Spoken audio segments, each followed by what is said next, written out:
Bride hath paced into the hall, red as a rose is she.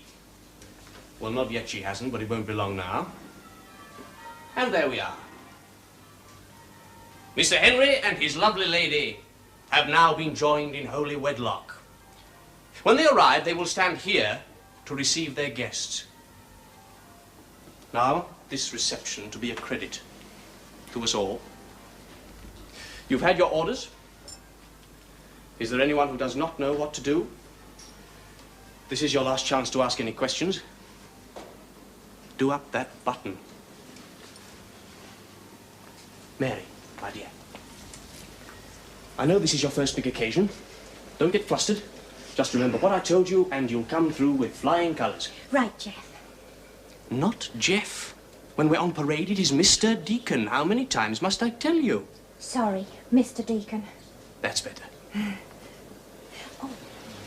Right. I shall now proceed to the orangery and await the arrival of the bridal carriage. 3 sharp blasts on my whistle, and you will all stand to your stations and await my return. That's it, then.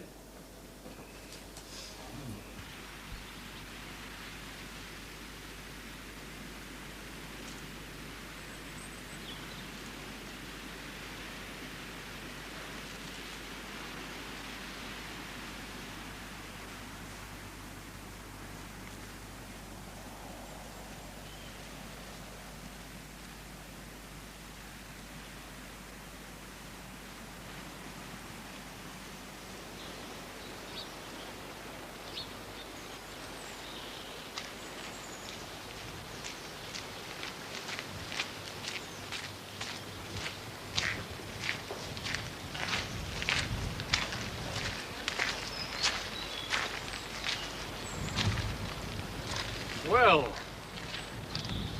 I know where she keeps them. Her maid told my wife, and my wife. Well, you know what women are. Bless their little hearts. Which room is her ladyship's? The window to the end of the west wing. There's a shrubbery below it. You can hide there. What time? 1 o'clock. But you may have a long wait. Sir Charles is holding a dinner party tonight. On top of a big do like this? It's the usual thing. I'm only thankful he decided against holding a ball. That would have made things very difficult. All those young couples wandering everywhere. As it is, well, there are 20 guests, including house guests. I doubt if I shall be able to lock up before 1. And if the gentlemen play billiards, it could be a good deal later. Then you've got to wait for them to get to sleep. Well, they'll sleep quick enough. All that food and drink. Sir Charles isn't exactly stingy. So all I've got to do is to sit in the bushes and wait for you to chuck them down to me. Are you sure you're going to be able to manage it? If I didn't think so, I wouldn't try it. Ah, here they come. Up it, Cranton. Good luck, old chap.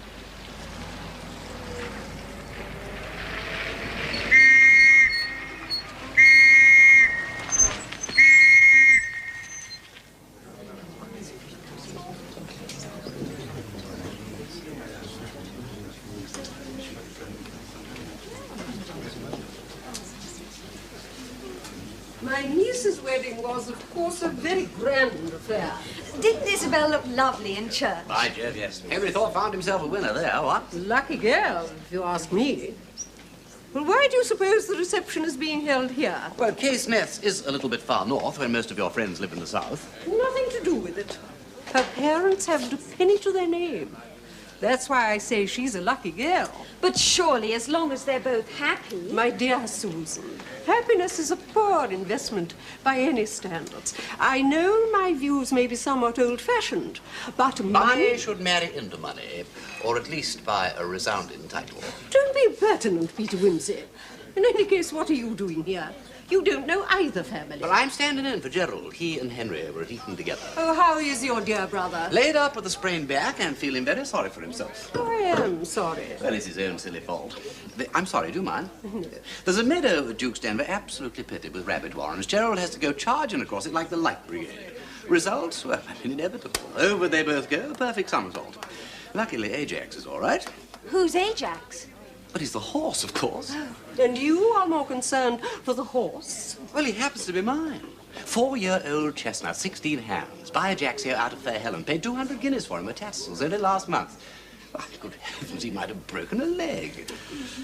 However, you know, all's well, etc., etc., etc. So, as old Jerry is paying the price of his folly, and I have to join my regiment anyway, I promise to pop in and, kiss the bride en route, so to speak.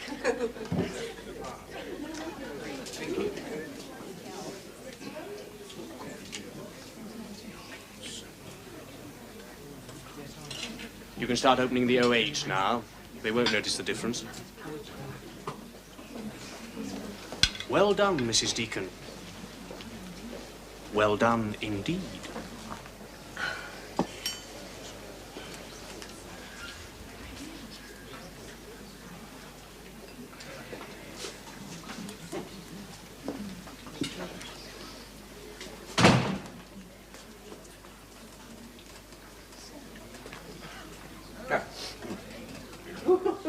Hello, young Wimsey. Oh, hello, sir.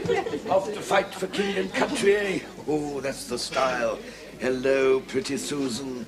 Oh, Maggie, the setting with those damn devils grows more splendid every year. Hector, you're quite impossible. That's what their lordships told me last week, but I've still got my squadron. This absurd talk about a war. Absurd, may I? Of course there's going to be a blasted war. The Germans are just saber-rattling. Are they indeed? Let me tell you, madam, the Germans have the largest saber with the sharpest cutting edge in Europe. The finest army, bar none. And the Kaiser means to use it. Can't say I blame the fellow. All I say is, thank God we've got a navy. Oh, no offense, Peter. None taken, sir. My own sentiments entirely. Has the drink dried up? Deacon, for heaven's sake, man, come and wet our whistles. Ever clapped eyes on the famous Wilbur Membles before? No, I haven't, sir. Well, feast your gaze, my boy. I know of them by reputation, of Oh, course. reputation rank with royal scandal. But beauty's fit for a beauty just the same. I've never seen anything like them before. Well, there are none to match them in the country. That is quite certain. Don't you feel vulnerable wearing a king's ransom? Vulnerable, Hector? Why in the world should I feel vulnerable? Thieves, robbers, bandits, it never crossed your mind. I do not happen to move in the society of such people. Well, when you're not wearing them, Lady Wilbraham, I hope you keep them in a safe place. Where no burglar would ever dream of looking for them. That is my very own secret. Good God. Oh, wait. Oh, Charles is getting more cheese pairing every year. I mean, fancy trying to work a switch like that halfway through your own son's wedding reception and think we'd be too soused to notice it. Complaining, Hector? Oh, good God. What? No, not really, no. It's just that I have an inborn tendency to brag at my old friend's expense. Can't resist it. No, good show, on the whole. I think congratulations are in order. Oh, I take no credit for it. Henry and I simply gave Deacon the guest list and told him one or two things we thought the occasion required and let him get on with it. Valuable fellow, Deacon. What I really came to say was, bride and groom preparing for departure. So if you want to throw rice or tie old boots to the end of their barouche... Off you go, girl. I was hoping that we might have a... Oh, you'll stay the night, Wimsey? Well, that's very kind of you, Sir Charles. Well, nothing of the kind. We expected your brother. His bed's there. You're welcome to use it. Then I should be delighted. Splendid. You know, I can't stand an odd number at the dinner table.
All right, Louise.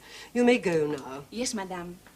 Does madame wish the window open? Oh, certainly not. Oh, I thought perhaps she... Have you never heard of drafts? Drafts, madame? Colds, you silly girl. La grippe. Oh. But my word, if one listened to you, one would wake up in the morning with a nose like an out-of-season strawberry. Oh, pardon, madame, I only thought... Granted, Louise. Good night.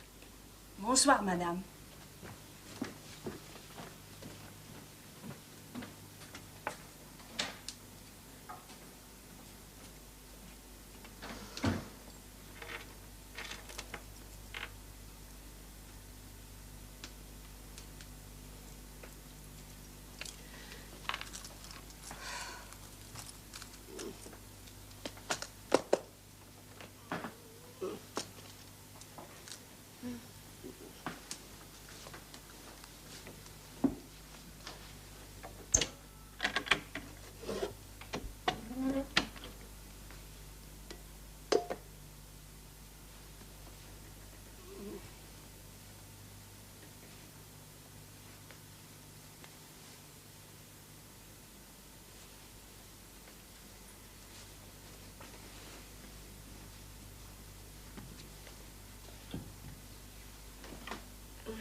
I say, Wimsey, you'd bag a few birds with these, what?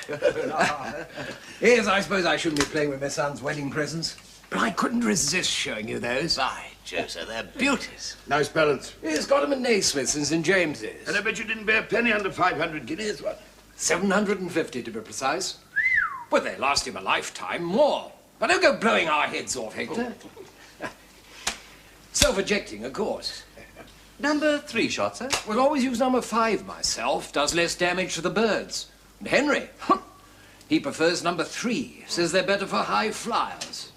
Ladies retired, Deacon? Yes, Sir Charles. Oh, well, it's been a long day.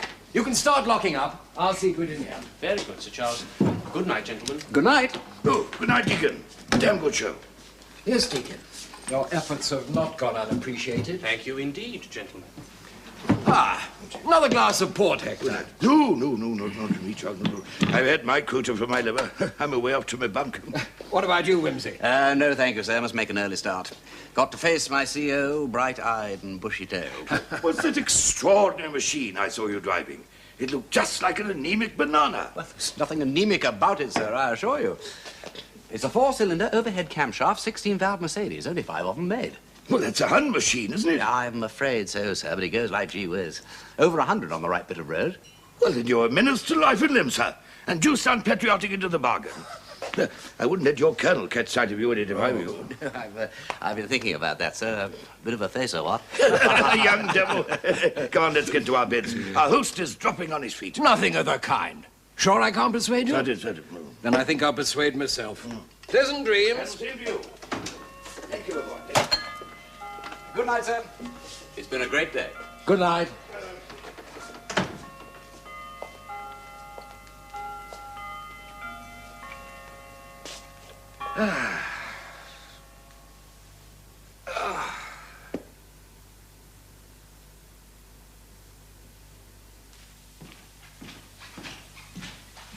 Good night, Sir Hector.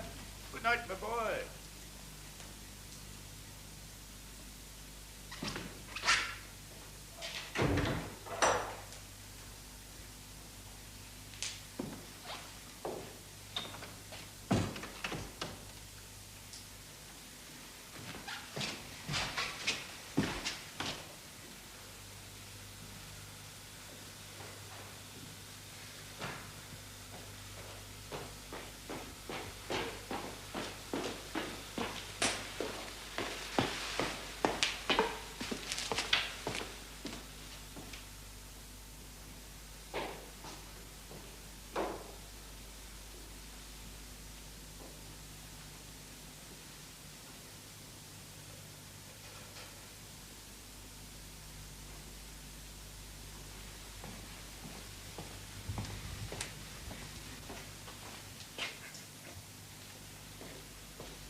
What's that? Who's there?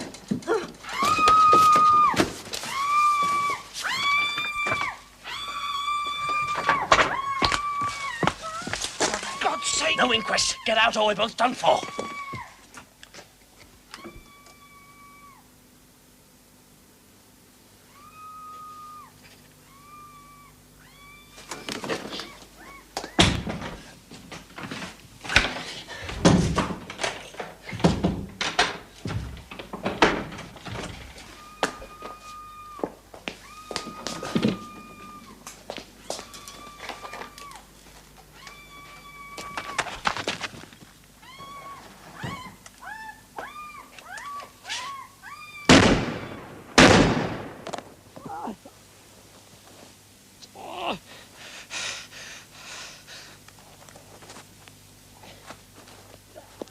I winged him, Wimsey. I winged the blighter. What the devil's going on? Lady Wilbraham's emeralds, sir. They've gone. By heaven. It isn't true. Afraid so, sir. Where are you going? Right, Captain!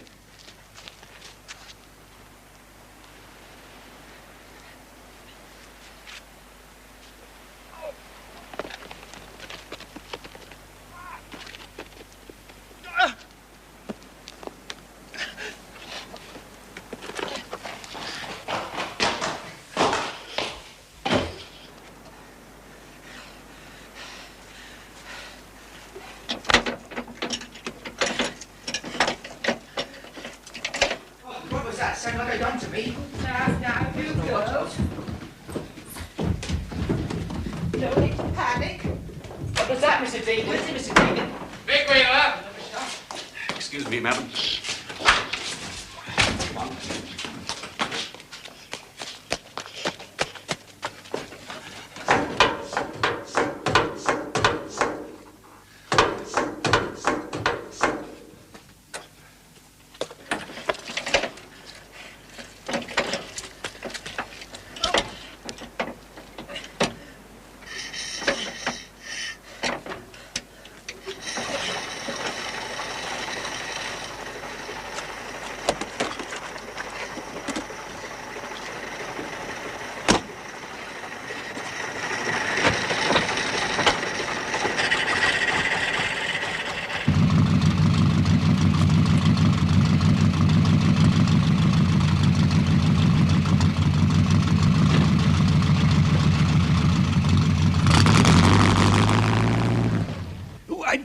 Charles, you wouldn't get so worked up. Worked up? Of course I'm worked up. Yeah, come on, settle down, old lad. Let me get you a brandy. Place overrun by policemen. My house guests treated as though they were common felons. Well, no one's treated me as anything but the gentleman I am. Then what the devil did he mean by an inside job? Who? Oh, that inspector fellow. Had all the appearances of an inside job, he said. What the devil did he mean by that? Am I under suspicion, too? Is that what he's implying? Well, you jolly soon will be, old lad, if you don't come off the boil. Oh, confound it. Where are you off to? But I'm not hanging around here waiting for him. Yes, you are, you old buzzard. Now, you're going to take the Navy's advice for once and bring your blood pressure down. Now, come on, settle down. There's a good lad. Go. Settle down. That's it. If this Inspector Johnny wants to go hunting baddies under bushes with his spyglass, let him. If it makes him happy, damn it, he's got to do it anyway. That's what he's paid for. Brandy. How you can be frivolous, Hector, at a time like this? Well, it's a damn sight better than being pompous. I'm not being pompous. You sure? No, of course you're not. Forgive me. No more than I'm being helpful. Must try, both of us, to be sensible. I mean, damn it, this is no time for old friends to go arguing. It's a damn bad business. What we've got to do at a time like this is pull together. That's what. I mean, if this fellow comes back and sees us arguing, well, it's going to put the cat amongst the pigeons, isn't it? What? Oh, Sherlock returns. Gentlemen, sorry for that little diversion. Well? One of my men thought he found something. Yes, I rather gathered that. And had he? As it happened, sir, yes. Now, to get back to what we were talking about, I beg your pardon, sir. May we ask what it is that he found? Oh, footprints, sir, under Lady Wilbraham's window. Unfortunately, they've all been scuffed. Now, he climbed down the ivy, it seems. It's very thick on the wall just there. And some of the branches are torn. which would seem to indicate... Inspector, I have told you before, and I can tell you again, that I can vouch for every member of my staff. Can you, Sir Charles? Always made it a rule, never to employ anybody without checking their background. And I can tell you for a fact that there is nobody working for me that has a police record or has ever been in trouble with the law. I'm quite prepared to believe that, sir, but there's always a first time. But damn it all, man, I saw the thief running off, winged him with my second barrel. There's no question of it being what you call an inside job. I don't deny the existence of your thief, sir, and if he's got a gunshot wound, that could be very useful indeed. But I still think it likely that someone in this house tipped him off. Why? Well, he knew exactly where Lady Wilbraham was sleeping. He knew exactly where to look for the emeralds. He went straight to the spot. Nothing else in the room was disturbed. Good point, Inspector. Why, only this afternoon, Maggie was boasting about her famous hiding place. In front of the staff, Admiral? Well, not in so many words, no. I mean, young Wimsey said he hoped she kept him in a safe place, and she said where no burglar would think of looking for him. But that was her secret. Well, something to that effect. Mm-hmm. Now, Sir Charles, to get back to the matter of your staff. What about Lady Wilbraham's maid? French, isn't she? Oh, don't worry, sir. I'm bearing her very much in mind. But I think we'll start at the top of the list. Your butler, sir, Geoffrey Deacon. Well, he's been with me for 3 years. Before that was 8 years at the Artemis Club in Pall Mall. Came to me with impeccable references. As a matter of fact, Lord Cranley recommended him to me. Married? Yes, earlier this year. Married the parlour maid, Mary Russell. A very respectable local family. That sounded like young Lochinvar. Young Lochinvar? Come out of the west. Through all the wide border, his steed was the best. Only the ruddy steed had to bust a tire just as I got up with him. This is Inspector Frost, Lord Peter Wimsey. Oh, how do, Inspector? How do you do, my lord? Well, I'm sorry I've been so long, but you know what it's like trying to change a bally tire in the pitch black. All wrenches and inner tubes and fingers and thumbs. However, all was not lost, Inspector. The miscreant was driving a maroon eunuch. The last I saw of him, he was heading hell for leather down the London road. The registration number of his car was LH4875. Splendid, my lord. A wounded man in a known car. We can forget your staff for the moment, Sir Charles. Can I use your telephone? Yes, it's in the alcove. Oh, this is a wretched business. To have happened under my own roof on my son's wedding day. Poor old Charles, the worst of bad luck. Here, come on, old lad, you look all in. Here, settle down. Let me get you a brandy, what? No. I'm perfectly all right. How is she, Susan? Oh, she's asleep. In my bed. Dr. Baines gave her a sedative to calm her. Poor Maggie. Under my own roof. You know, I suppose I shouldn't say this, but I don't give a damn whether that blighter gets away or not, as long as we get those emeralds back. You know, that wretched necklace was her pride and joy. I know. I remember telling me once. She said she felt naked without them. Yeah. Anyway, don't worry, Charles. If the worst comes to the worst, she'll collect the insurance. By Jove, yes, £60,000. Quite a comforting thought, what? It isn't. What's that, pretty Susan? I said, it isn't. What I meant to say was, well, it would be if it was true. But my dear old thing, what on earth are you driving at? It was when the sedative was beginning to work. She wasn't hysterical anymore.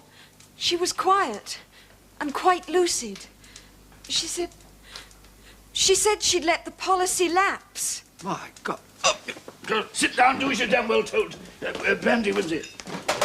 Go straight through to Stevenage. They're putting up a road barrier. There's been no car through for the past 2 hours. So, unless he changes route, which I very much doubt, we're bound to catch him. Sir? Quick, get the doctor. I think he's had a stroke. Serves him right, I say. That's enough. Bit of respect now, Crandon. Respect? You tell him about respect. It's against the law to shoot burglars. Might have been murder. Manslaughter? Maybe. We won't go into that. You only got it in the yarn. There's not many gentlemen uses number 3. There's not many gentlemen with a racing car straight out of Brooklands. That shouldn't be allowed on the public highway. Lieutenant Wimsey's not on the public highway, not no more. He's on his way back to join his regiment. So never mind about that. Very nice statement you made, Crandon. Very nice indeed. But there's one thing I don't understand. What's that? A respectable jewel thief with a handsome record like yours. I didn't expect you to go grassing on your chum Deacon. He's no chum of mine. I'll tell you what Deacon is.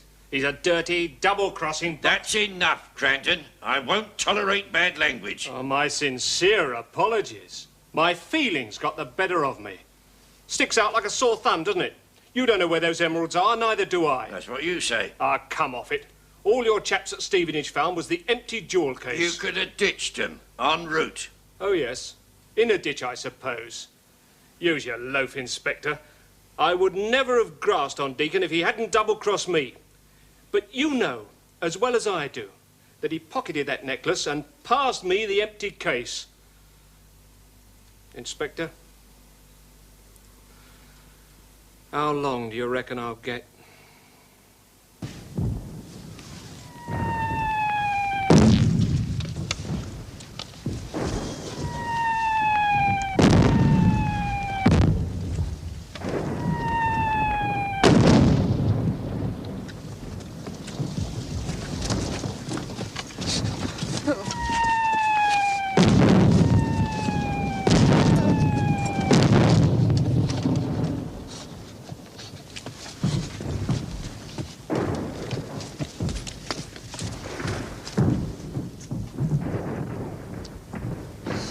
As an old offender, the judge sentenced Scranton to 10 years on the mall. Deacon's doing 8 nights. 8, sir? It's not enough, in my opinion. Oh, I don't know, Sergeant. It was a first offence for him. He was a servant in a position of trust. He betrayed his master, and then he broke faith with his wretched accomplice. Of the two, I regard Deacon as the more evil. I must say, I hadn't thought of it like that. The emeralds, were they ever recovered? No, I'm afraid not. If anybody knows where they are, Deacon does, and he ain't saying. Poor Lady Wilbraham. Poor Sir Charles, you mean? The theft took place on his premises, as I told you. One of his own servants was involved. The stones weren't insured. He felt that the responsibility was his, and he insisted on paying Lady Wilbraham their full value. £60,000. Oh, gracious. You mean she accepted? I'm afraid so. It left the family in uncommonly straitened circumstances. Sir Charles never recovered from the blow. He died a few months afterwards. A very distressing story. Yes, for everyone. For everyone except the two villains of the piece. Hmm? Well, there they are. Two rogues enjoying the relative comforts of Dartmoor and Maidstone prisons. For how long is it? Must be nearly 4 years now. They'll miss their Holocaust.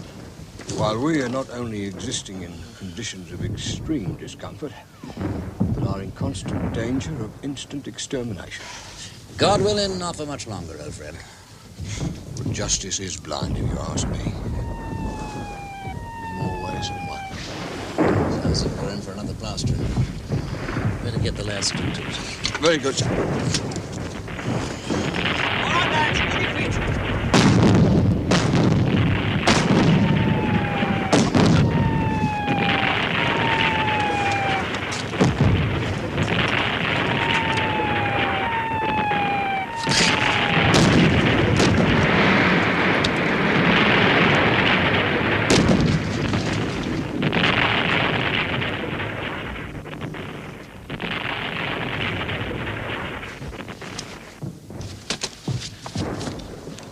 Major Wimsey! Major Wimsey, sir! Major Wimsey! It's me!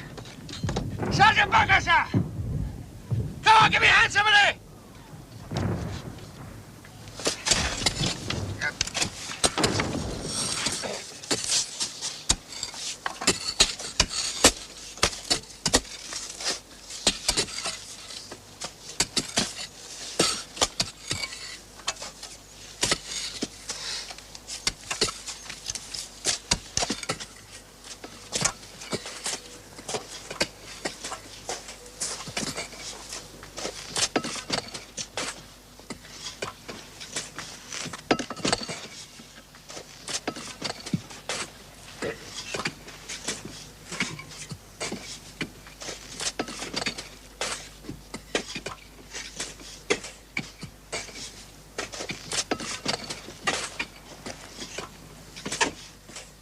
Deacon.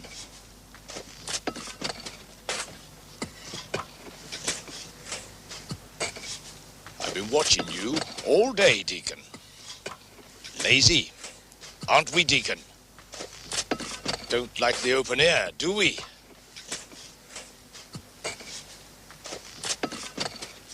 Well, we can soon remedy that. A word in the governor's ear. A nice spot of solitary on #2 diet. 'Cause that's what you're gonna get! You filthy, bleeding, fancy man! No!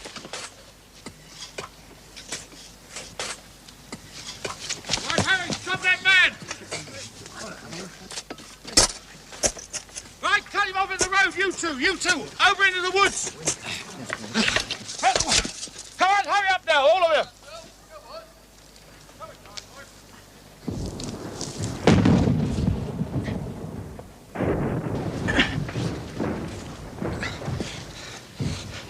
You'll be all right. It's all right, you're going to be all right.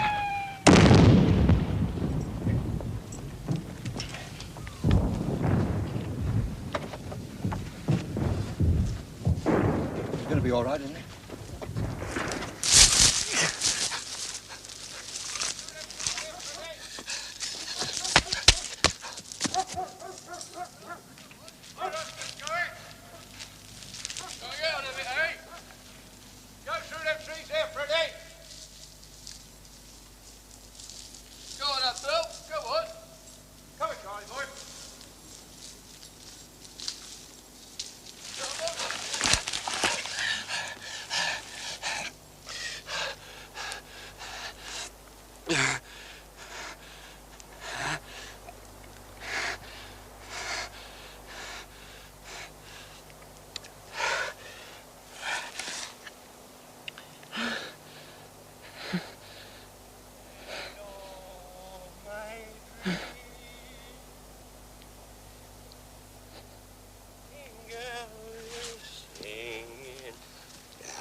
Shorty? That fella in the corner, Sarge. What about him? I don't know, he looks a bit funny to me. Nah, not funny, Shorty. His leave's about due to run out. He's right to go back. I know the symptoms. You all right, soldier? Yes, I'm fine. Just leave me alone, please. Now then, it's no way to talk. Let's see your papers. Let's have a look at your papers. No, leave me alone. I'm just...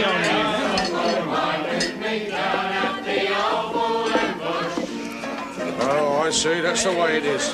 Drowning your sorrows, eh? I don't blame you. Still, you can thank your lucky stars you weren't one with them, eh? How do you mean, Sarge? Well, Cordray, wasn't it, where your lot got it? The Boche overran his entire sector about 10 days ago. His whole unit was wiped out, every man jack of them. Except for old Lucky Legs here, who Managed to waggle himself a bit of well-earned leave when it matters most. Eh, Watkins? So don't you worry, old son. The counter-attack's coming any day now. And when it does, you'll remember your mates then. Be a proper bloodbath for the Boche. Come on your feet, lad. Do you hear what I say, Watkins? Do you know what day it is? It's the 30th of April, 1918. That's what it is. And unit or no unit, your leave expires at 23:59 hours tonight. Nip outside shortly, pronto, and get a cab. Right, sir. Now, look. No, I know how you feel, lad. I know how you feel. None of us wants to go back to that bloody hell on earth over there. But we're all in the same boat. There's no way round it. Well, you go absent without leave and you'll have every MP in London out looking for you. When they catch you, you'll be for the high jump. Believe me, they're not fooling these days. Why, they moved to the top brasses. They just as soon have you shot as a deserter sticking in a glass house. I've got one, Sarge. Right, now the last train for the Dover boat leaves in 25 minutes, and you're going to be on it. So on your feet. Good lad.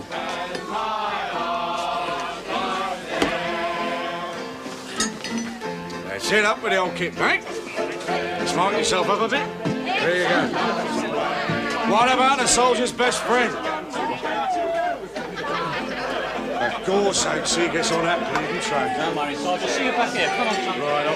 Come on, and a double.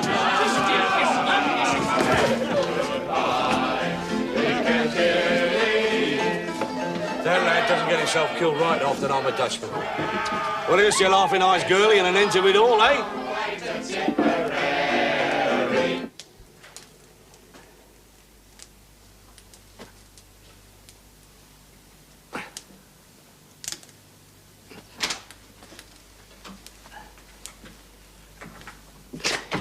Dawson, did you see your lord and master? 6 steps, no less. Most enterprising, my lord, though hardly wise, I would have thought. Yeah, Tommy Rod, got to exercise the confounded thing. My lord. Dawson, I know all the signs. You have a problem on your mind. Not precisely a problem, my lord, but there is a person here to see your lordship without appointment. What sort of a person? A military person, my lord. Oh, it's probably that chappie from the War House. Not an officer, my lord. Are there such people, Dawson? Well, really, you amaze me. What is the world coming to? You're all right, Dawson. You better shame him. Your lordship will see him. That is the general idea, Dawson. I'm nearly going off my head with boredom. Any diversion would be welcome.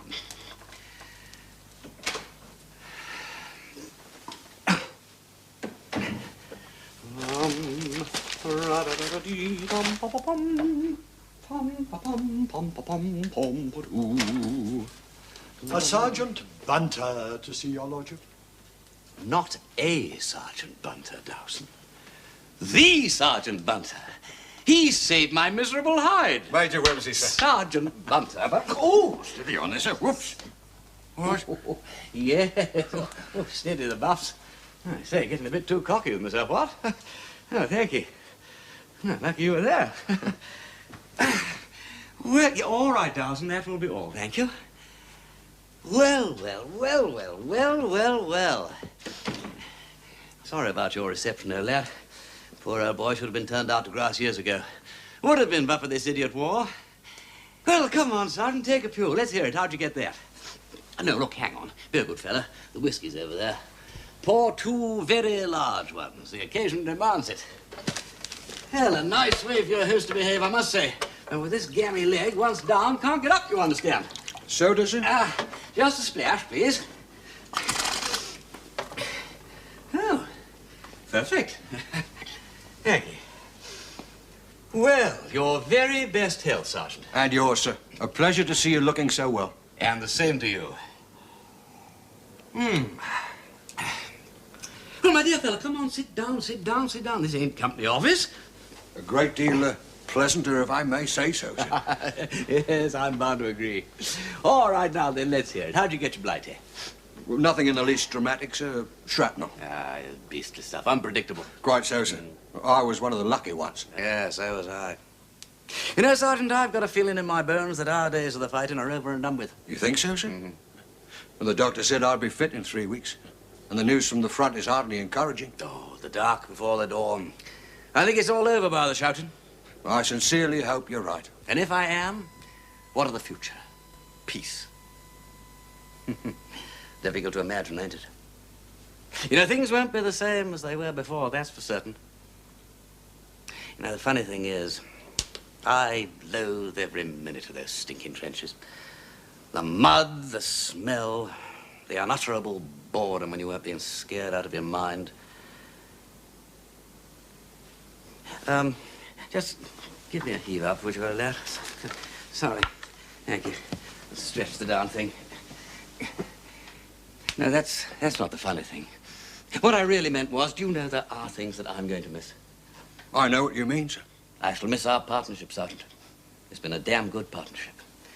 Got nothing to do with your saving my life. That's something quite separate in my mind and always will be. Believe me, sir, it's a matter that's been much in my thoughts. During those weeks in hospital, I gave it very careful consideration. You too, Sergeant? Yes, sir. May I inquire, did you reach any conclusions? Yes, sir. Yes, in my view, the success of a relationship between two people is based on compatibility. Quite right, too. I mean, our backgrounds and upbringing are poles apart, but our standards are not. Our characters are at once opposite and complementary. In brief, sir, to borrow a phrase from Senior Marconi, we appear to be on the same wavelength. By Jove, Sergeant. I never knew such a chappy for whacking the nail over the crumpet. That's why it's such a confounded pity. With respect, sir. With or without it, Sergeant. You go on. Well, the fact is, I didn't come here to inquire about your health. Or for the very real pleasure of seeing you again. It was to do with the subject we've just been discussing here. Indeed, I came here armed with a very definite proposal. Now, that might sound impertinent or even presumptuous. I doubt it, Sergeant.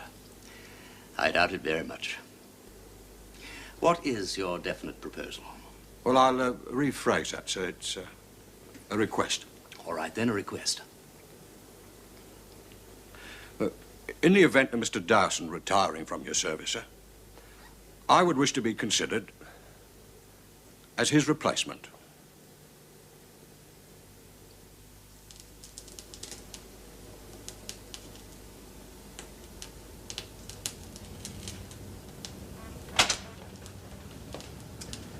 Ah, bitter chill it was. The owl, for all his feathers, was a cold. The hare limped trembling through the frozen grass, and silent was the flock in woolly fold. The Eve of St. Agnes, John Keats. And very appropriate to this time of year, my lord. Though not to Piccadilly, Bunter. No owl, no hare, no flock. They're all waiting for us at Duke's Denver. Anything in the papers? The Spanish influenza has reached epidemic proportions, my lord. Uh-huh. And heavy snow is reported in the north and the Midlands. Oh, and the Prime Minister in his wireless broadcast to the nation said that Yes, I know, I heard him. We must go on, and up, up, up. You know, to hear that fellow speak, anyone would think that this country was a hot air balloon in a high wind. And the way the government has been failing to steer us, that is exactly how it must appear to our foreign friends. However, as it is our inescapable fate to spend yet another New Year's Eve with my brother at Duke's Denver, Bunter, I have planned a very cunning route. Now then, after St. Albans, we shall avoid the main highway and stick to the side roads round that away. Now, I calculate that that should save us about 20 miles, and it won't take us very much longer. Indeed, my lord. Indeed, Bunter. Yeah, and here's a coincidence. Do you remember me once telling you about the Wilbraham emeralds? I do indeed, my lord. In circumstances I'm unlikely to forget. Yes. Well, the scene of the crime was a village in Norfolk, Fenchurch St. Paul. We shall be passing through it. Will you call on your friend, Sir Henry Thorpe? My brother's friend, Bunter, not mine. I hardly knew him. In fact, I've never been in touch with him since. You know, I've often wondered about those emeralds. But no, Bunter. Duty before curiosity. We shall not be stopping at Fenchurch St. Paul.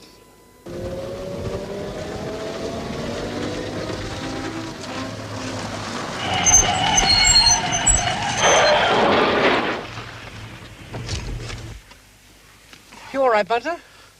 Perfectly, my lord. Is my lordship unhurt? Oh, yes, quite, thank you. Oh, sorry about that.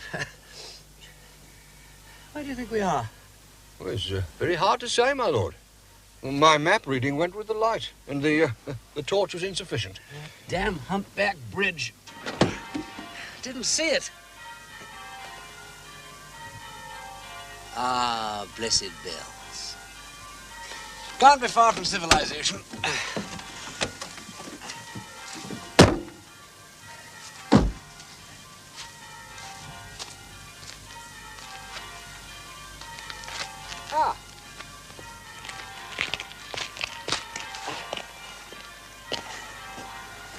I was wrong, Bunter.